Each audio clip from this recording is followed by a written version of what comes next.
The Great Hall of the Galactic Council was the largest room in the known universe.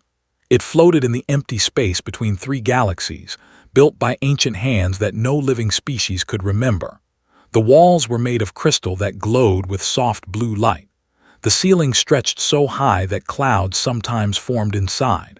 Thousands of seats rose in circles around a central platform, and today, every single seat was filled. Species from across the stars had gathered for this meeting. There were the tall with their gray skin and 4 arms. There were the small who floated in glass spheres filled with water. The insect-like clicked their mandibles nervously. The shadow beings known as drifted in dark corners. Representatives from over 800 different worlds sat waiting, and all of them had come to discuss one thing. Earth. High Commander stood on the central platform. He was considered the greatest military mind in 3 galaxies. His gray skin was covered with medals and honors. His 4 arms moved gracefully as he spoke, and his deep voice echoed through the massive hall. Fellow members of the council said, I bring before you today a simple proposal. The planet called Earth sits in an isolated arm of a small galaxy. It is rich with resources. Water covers most of its surface. The atmosphere is suitable for 70% of our member species. It is, in every way, a perfect target. A holographic image appeared above the platform. It showed a blue and green planet spinning slowly in the darkness of space. Many of the council members leaned forward with interest. Some had never seen Earth before. It was beautiful. The natives call themselves humans, continued. They have only recently discovered space travel. Their technology is primitive. They have no shields, no faster-than-light engines, and their weapons are laughable.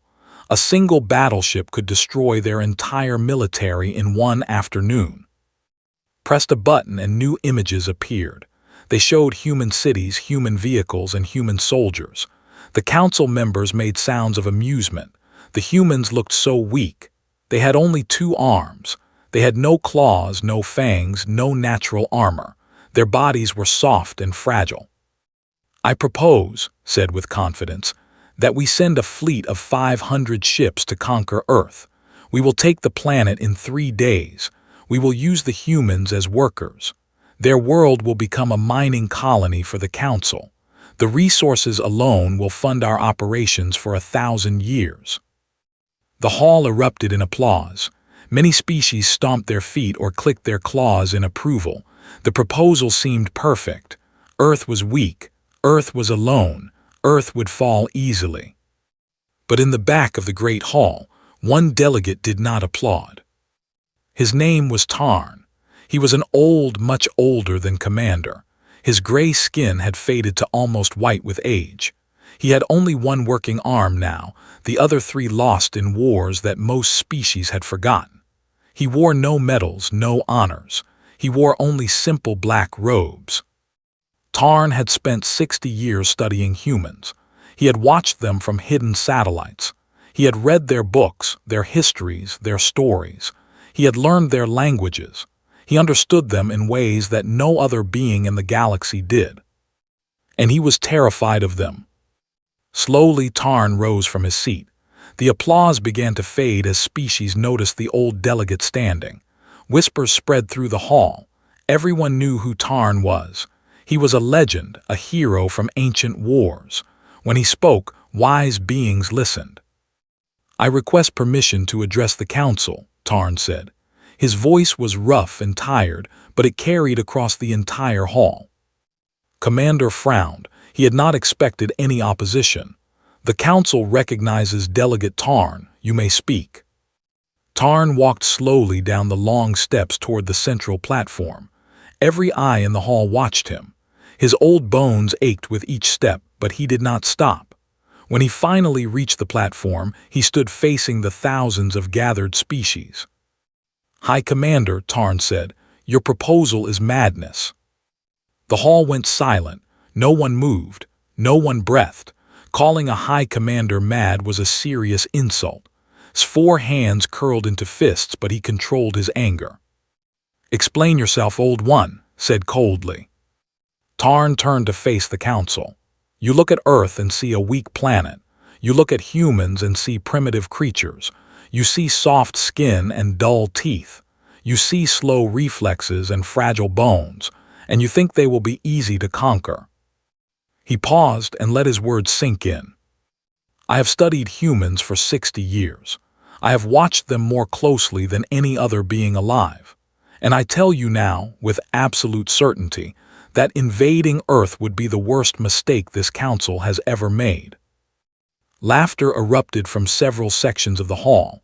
A commander clicked his mandibles in amusement. They have no shields. They cannot even travel between stars. What threat could they possibly pose? Tarn did not smile. He did not react to the laughter. He simply waited until the hall was quiet again.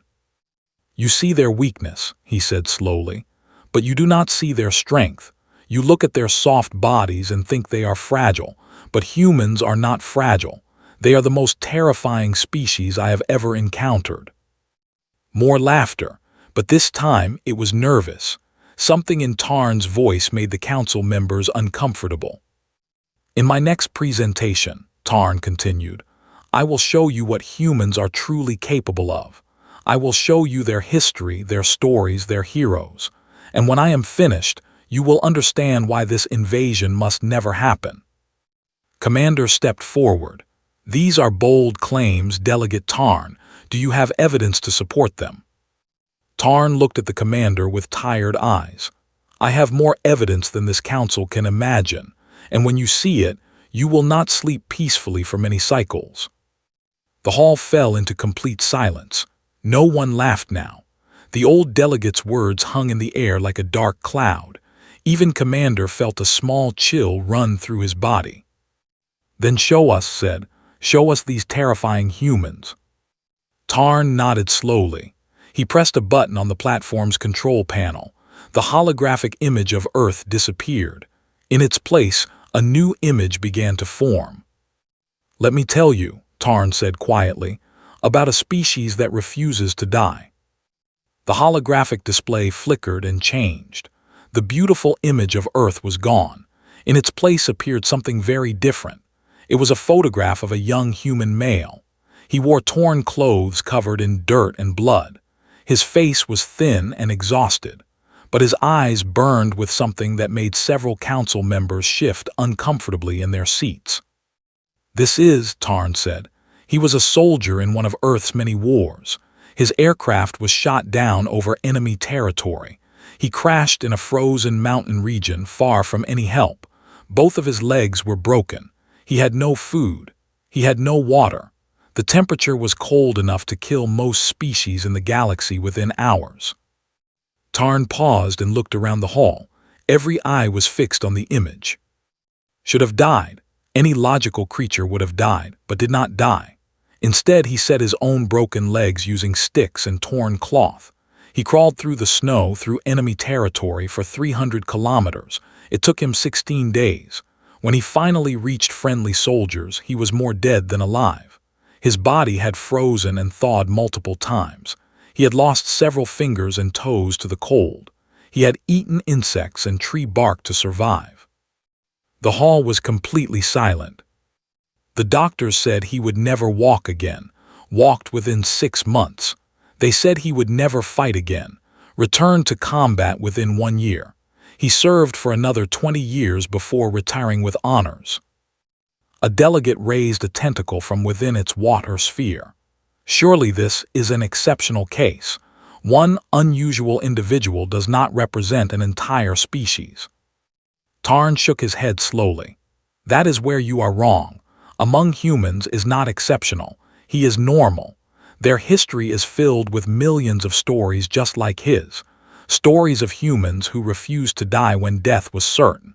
Stories of humans who survived things that would destroy any other species. He changed the image. A new face appeared. This time it was a young female human with short black hair and tired eyes. She was a medical worker in another human war. Her unit was attacked by a much larger enemy force. Within minutes, most of her fellow soldiers were wounded or dying. The enemy was closing in. Any reasonable creature would have surrendered or fled. Tarn's voice grew quieter, and the council members leaned forward to hear. Did not surrender, she did not flee. Instead, she began treating the wounded while bullets flew around her head. She was shot in the arm. She bandaged herself and kept working. She was shot in the leg. She kept working. Over the next 4 hours, she carried 40 wounded soldiers to safety on her back, one at a time, while under constant enemy fire. She was shot 3 more times during this process. She did not stop until every wounded soldier was safe. Several council members made sounds of disbelief. When reinforcements finally arrived, Tarn continued, they found still treating patients. She had lost so much blood that she should have been dead hours ago. The doctors later said that no living creature should have been able to do what she did, but was not thinking about what was possible. She was thinking about the soldiers who needed her help. The image changed again. This time it showed a group of human soldiers standing in a ruined city. Humans have a concept they call sacrifice, Tarn explained. It means giving up your own life to save others. Most species in this galaxy consider self-preservation to be the highest priority. We fight to survive. We run when we cannot win. This is logical. This is reasonable, but humans do not always follow logic or reason. He pointed to the image. These soldiers were surrounded by an enemy army 10 times their size. They had no hope of survival. They could have surrendered. The enemy would have accepted their surrender, but instead they chose to fight. They fought for 3 days. Every single one of them died, but their sacrifice allowed thousands of civilians to escape to safety. Tarn turned to face Commander directly. Do you understand what this means, High Commander? Humans will die to protect each other. They will throw away their own lives without hesitation. When you invade their planet, you will not be fighting an army. You will be fighting every single human on Earth. The old, the young, the sick, the healthy. All of them will fight. All of them will die before they surrender. His face remained calm, but his voice had lost some of its confidence. Numbers mean nothing against superior technology. We have weapons that can destroy cities in seconds. We have ships that can block out their sun. What can human sacrifice do against such power? Tarn smiled. It was not a happy smile. It was the smile of someone who knew a terrible secret. Let me tell you about human persistence, he said. Humans have a saying, revenge is a dish best served cold. It means they will wait years, decades, even centuries to strike back against those who hurt them. They do not forget. They do not forgive. And they never ever give up. The image changed to show a large animal with gray skin and long white tusks. This creature was called an elephant. It was one of the largest land animals on Earth. Humans wanted the white material from its teeth, so they began hunting elephants. The elephants fought back. They killed many human hunters. A reasonable species would have stopped hunting such dangerous prey. Tarn's voice grew cold. Humans did not stop. They hunted elephants for hundreds of years. They killed millions of them. They nearly erased the entire species from existence, not because they needed to, not because elephants were a threat, but because humans had decided to win and humans do not know how to lose. He changed the image again. This time it showed a small gray animal with a long tail. This was called a wolf. Wolves hunted human livestock. Humans could have built better fences. They could have moved their animals. Instead, they declared war on wolves. They hunted wolves across entire continents. They poisoned them, trapped them, shot them from aircraft. They spent more resources killing wolves than the wolves had ever cost them, because humans do not make decisions based on logic. They make decisions based on pride, anger, and the absolute refusal to accept defeat. The council hall was very quiet now. The laughter from earlier was long forgotten. Many delegates were looking at each other with worried expressions. If you invade Earth, Tarn said, you will kill many humans. Your superior weapons will burn their cities. Your ships will darken their skies. You will believe you have one, but you will not have one. You will have created an enemy that will never stop hunting you. Humans will steal your technology. They will learn your weaknesses. They will spread across the galaxy like a disease, and they will not rest until every species that hurt them is destroyed. He pointed at Commander. You think this invasion will be easy.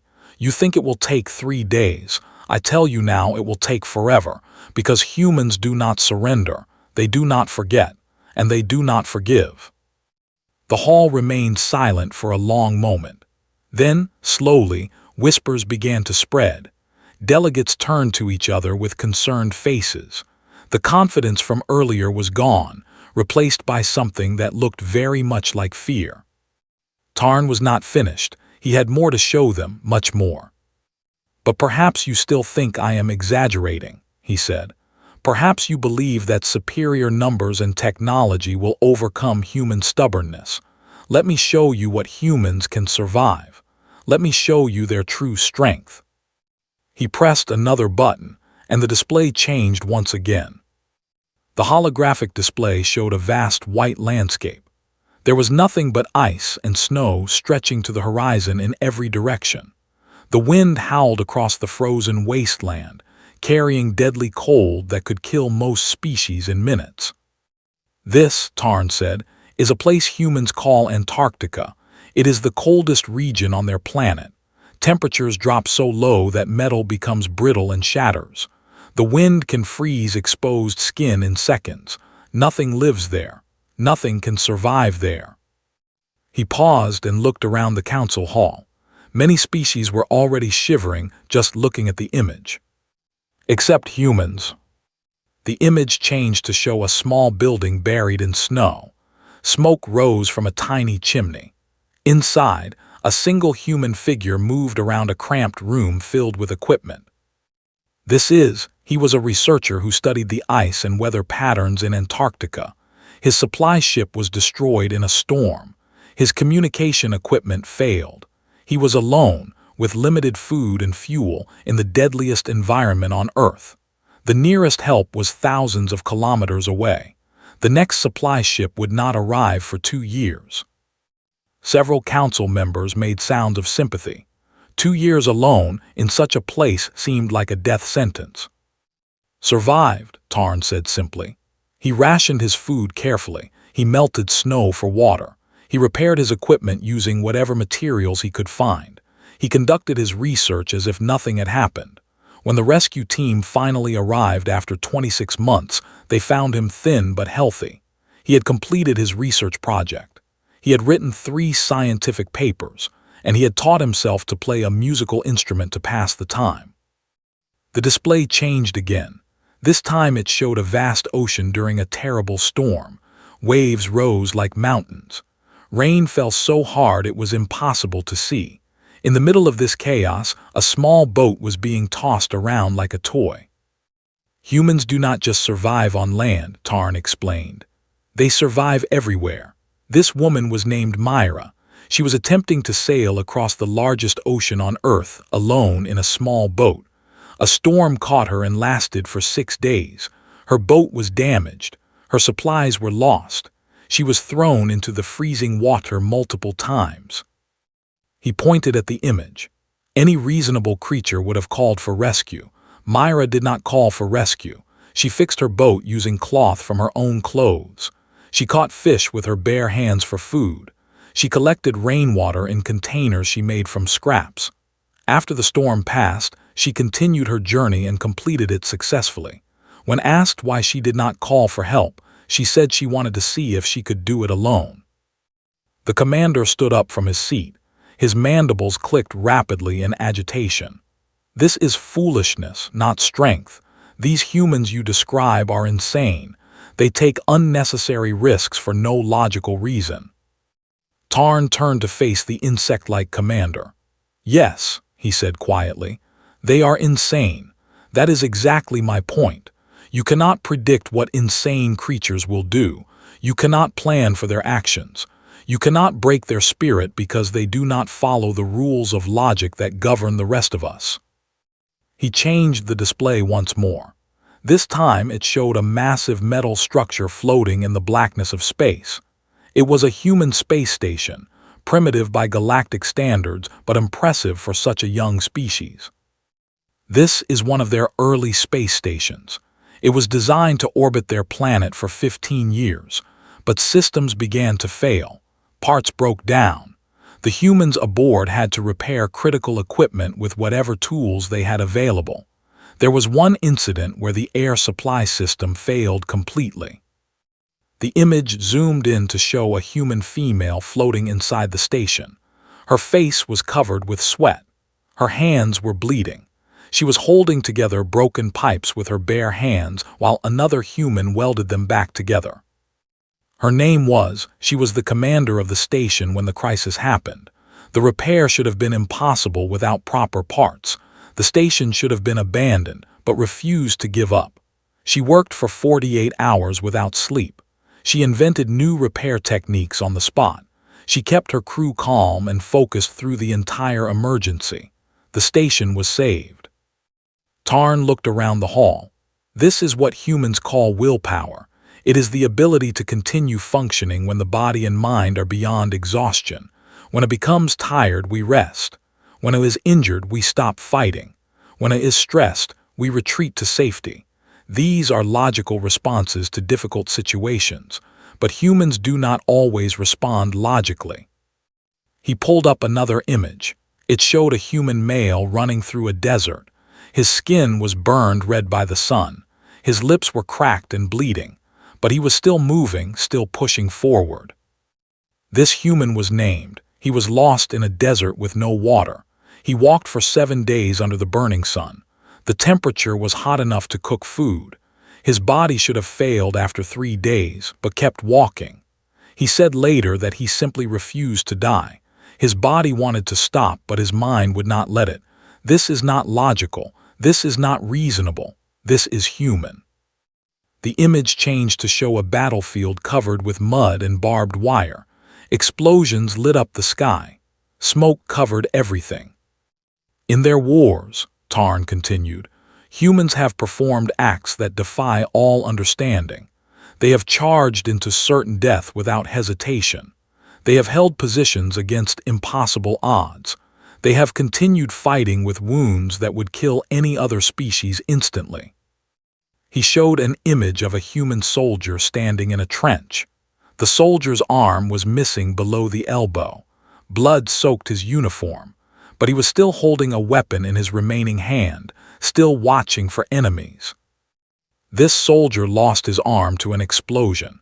He tied a piece of cloth around the wound to stop the bleeding. Then he continued fighting for another 6 hours until his unit was relieved. When asked why he did not seek medical help, he said his friends needed him. He could not leave them. The council hall was completely silent. Even Commander had lost his confident expression. The evidence was overwhelming. "You speak of conquering Earth in 3 days," Tarn said, his voice rising. "You speak of superior weapons and technology, but let me tell you what will really happen. You will land your troops and humans will fight you in the cities. You will destroy the cities and humans will fight you in the forests. You will burn the forests and humans will fight you in the mountains. You will bomb the mountains and humans will fight you in caves underground." He slammed his single fist on the control panel. "They will not stop. They will never stop. You will kill millions of them and the survivors will only fight harder. You will win every battle, but you will never win the war, because humans do not know how to surrender. They do not understand the concept of giving up. It is simply not in their nature." The old delegate took a deep breath. His passion had exhausted him, but he was not finished yet. "I have one more thing to show you," he said quietly. "One more piece of evidence that I hope will convince you. It is the most important thing you need to understand about humans. It is the reason why we must never, ever make them our enemies." He pressed a button, and the display went dark. The council members waited in tense silence. "Let me tell you," Tarn said, "about what humans do to those who hurt them." The display flickered back to life, and what it showed made even the bravest warriors in the hall feel a chill of fear. The holographic display showed a burning city. Buildings crumbled into ash. The sky was black with smoke. In the center of the destruction, a massive cloud shaped like a mushroom rose toward the heavens. This, Tarn said quietly, is what humans did to themselves. The council members stared at the image in horror. They had seen weapons of mass destruction before. Many species in the galaxy had developed such things, but to use them against your own kind was unthinkable. Humans created weapons capable of destroying entire cities in seconds, and they used these weapons on each other, not once but twice. They killed hundreds of thousands of their own people in an instant. Women, children, the elderly, all turned to ash in a flash of light. A shadow being drifted forward from its corner, its voice was like wind through dead leaves. Why would any species destroy itself in such a way? This is madness. Yes, Tarn agreed. It is madness, but it is also a warning. Humans are capable of anything when they feel threatened. They will burn their own world to ash before they let an enemy take it. If you invade Earth, they will not hesitate to use these weapons against you, and against themselves if that is what it takes to win. He changed the image. Now it showed rows upon rows of metal cylinders, each one containing enough destructive power to end all life on a planet. Right now, at this very moment, humans have thousands of these weapons ready to launch. They point them at each other. They live every day knowing that their entire species could be destroyed in minutes, and this does not frighten them. They have accepted it as normal. Commander spoke up, his voice uncertain for the first time. Surely they would not use such weapons against an invading force. The destruction would affect them as much as us. Tarn turned to face the High Commander. You still do not understand. Humans have a concept called mutually assured destruction. It means that if an enemy attacks them with overwhelming force, they will destroy everything rather than let the enemy win. They will kill themselves, their enemies, and everyone around them. They would rather see the universe burn than admit defeat. The hall fell into frightened whispers. This was beyond anything the council members had imagined. But weapons of mass destruction are not the only way humans seek revenge, Tarn continued. They are patient, they are clever, and they never forget. The display changed to show an old photograph. It depicted a human male in simple clothes standing in front of a small house. He looked ordinary in every way. This man was named. He lived in a small village that was attacked by soldiers from another nation. His entire family was killed. His home was burned. He alone survived by hiding in a well for 3 days. Tarn's voice grew cold. Spent the next 40 years of his life hunting down the soldiers responsible. One by one he found them. One by one they disappeared. Some died in accidents. Some simply vanished. The last soldier was found dead in his bed at the age of 87, 42 years after the attack on his village. No one ever proved that was responsible, but everyone knew. The image changed again. This time it showed a massive courtroom filled with humans in formal clothing. After one of their great wars, humans created special courts to punish those who had committed terrible acts. They hunted war criminals across the entire planet. They searched for decades. No matter how well someone hid, no matter how many years passed, humans continued looking. They found old men hiding in distant countries. They dragged them from their beds and made them answer for crimes committed 50 years earlier. Tarn pointed at the image. This is what I want you to understand about humans. They do not let go. They do not move on. If you hurt them, they will remember. If you kill their families, they will spend their entire lives seeking revenge. And they will teach their children to continue the hunt after they are gone. He changed the display to show a human history book. The pages turned slowly, revealing war after war after war. Human history is written in blood and revenge. Conflicts that started thousands of years ago still affect their politics today. They fight over land that changed hands before their grandparents were born. They hate each other for events that happened before anyone alive can remember. This is not rational. This is not productive. But it is absolutely, completely human. The old delegate walked slowly around the platform, making eye contact with as many council members as possible. You think you can conquer Earth, take what you want, and leave. But I tell you now that is impossible. If you attack Earth, you will create an enemy that will never stop fighting you. The humans you do not kill will scatter across the galaxy. They will infiltrate your worlds. They will learn your weaknesses. They will wait for the perfect moment to strike back. And that moment might come in 10 years or 100 years or 1,000 years. But it will come. He stopped in front of Commander. You are a great military leader, High Commander. You have won many wars, but you have always fought logical enemies. Enemies who know when they are beaten. Enemies who surrender when victory is impossible. Humans are not such enemies. They are something far more dangerous. His 4 hands were clasped tightly together. His confidence was shaken, but he was not yet convinced. You paint a terrifying picture, Delegate Tarn, but surely there must be some way to defeat such creatures. Nothing is truly unbeatable. Tarn laughed. It was a sad, tired sound. I have thought about this question for 60 years, High Commander. I have studied every aspect of human nature, and I have come to one conclusion. He turned to address the entire council. Humans cannot be defeated through force. The harder you push them, the harder they push back. The more you hurt them, the stronger their desire for revenge becomes. The only way to deal with humans is to never become their enemy in the first place. The display changed one final time. It showed Earth again, spinning peacefully in the void of space. The blue ocean sparkled. The white clouds drifted slowly across the surface. It looked so beautiful, so harmless. This little planet is a sleeping monster, Tarn said. Right now, humans fight only among themselves. They have not yet united against an outside threat. But if you invade them, you will give them something they have never had before. A common enemy. A reason to stop fighting each other and start fighting together. He let the words sink in before continuing. 8 billion humans, united by hatred of a common foe. 8 billion creatures who do not know how to surrender, who do not know how to give up, who will fight until the last breath leaves their bodies. 8 billion patient, clever, vengeful beings who will spend generations planning your destruction.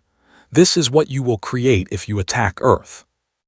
The hall was silent. No one moved. No one spoke. The weight of Tarn's words hung heavy in the air. I have shown you the evidence, the old delegate said. I have shown you what humans are capable of. Now I ask you, all of you, to think very carefully before you vote on Commander's proposal. Because once you attack Earth, there is no going back. The humans will never forgive. They will never forget. And they will never ever stop. Tarn stepped back from the central platform. He had said everything he needed to say. Now the decision was in the hands of the council. But he had one more thing to add. One final truth that would seal his argument. Let me tell you, he said, what will happen if you ignore my warning. Tarn walked back to the center of the platform. His old bones ached. His single arm trembled with exhaustion, but he was not finished. The council needed to hear his final warning. I will tell you what I see, he said quietly. I will tell you the future that awaits us if we invade Earth. The holographic display went dark. For a moment, there was only silence and shadows. Then Tarn began to speak, and his words painted pictures more vivid than any image. In the first week, everything will go according to plan. Our ships will darken their skis. Our weapons will destroy their militaries. Their governments will fall. Commander will send messages of victory back to the council. Everyone will celebrate. He paused and looked around the hall. But then something will change. The humans who survived our attacks will not surrender. They will not line up to become our workers. Instead, they will disappear into the shadows. They will hide in ruins and forests and caves, and they will begin to fight back. Tarn's voice grew darker. Small attacks at first. A soldier killed here. A supply ship destroyed there.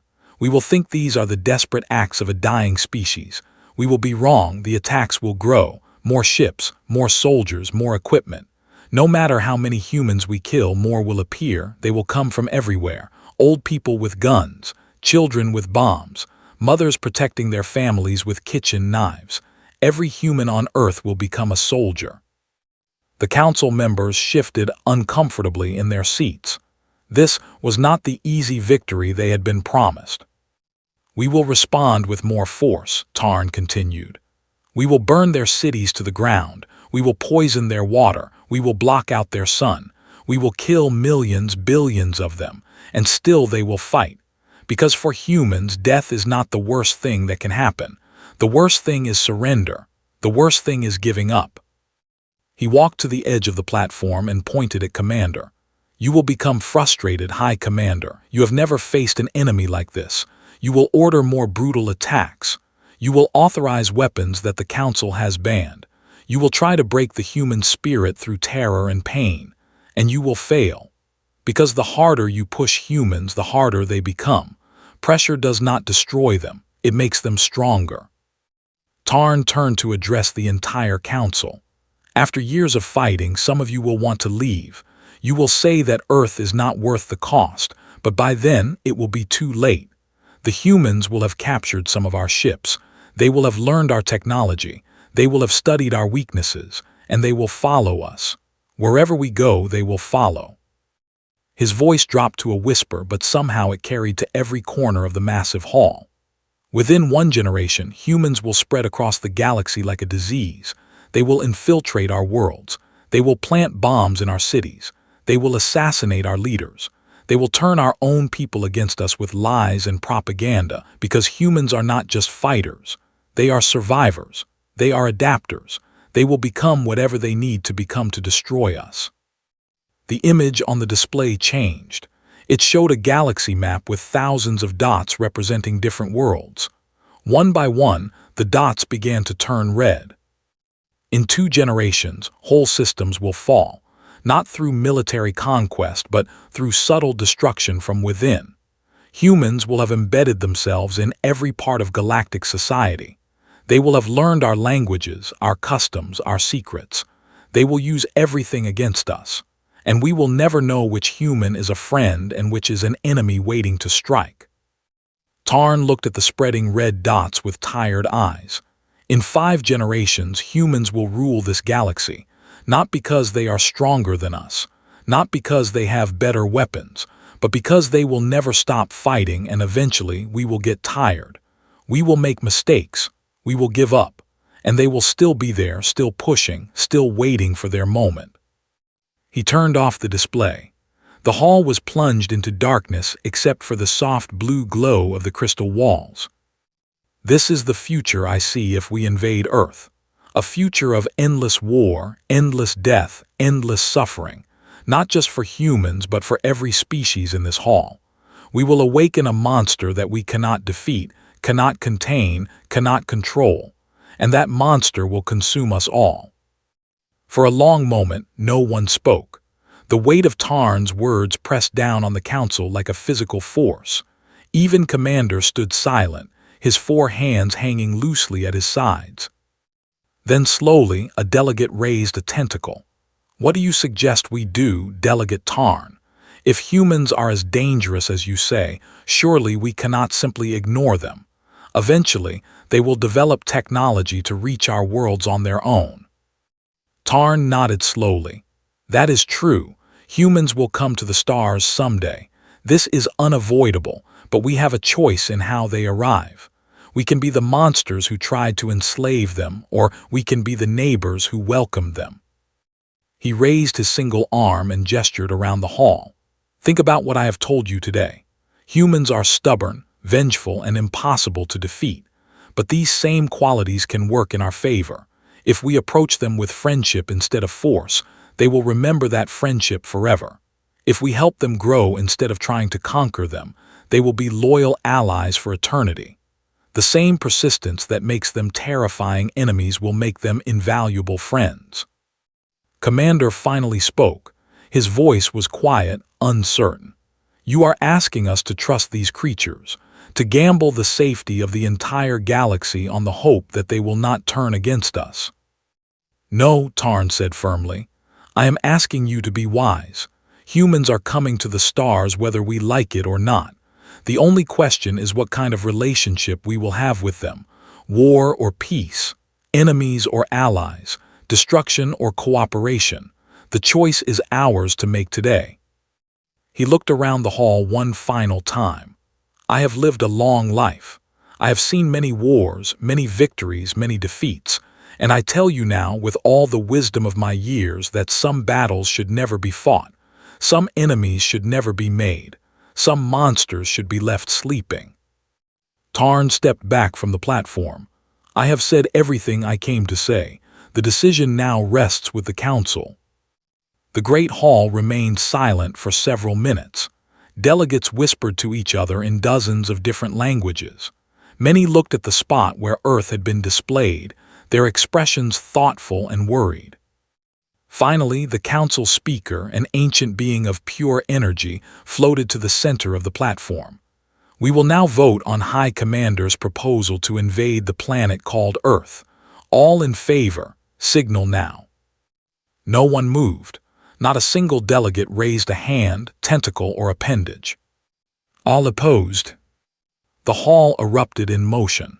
Every species, every delegate, every representative signaled their opposition. The vote was unanimous.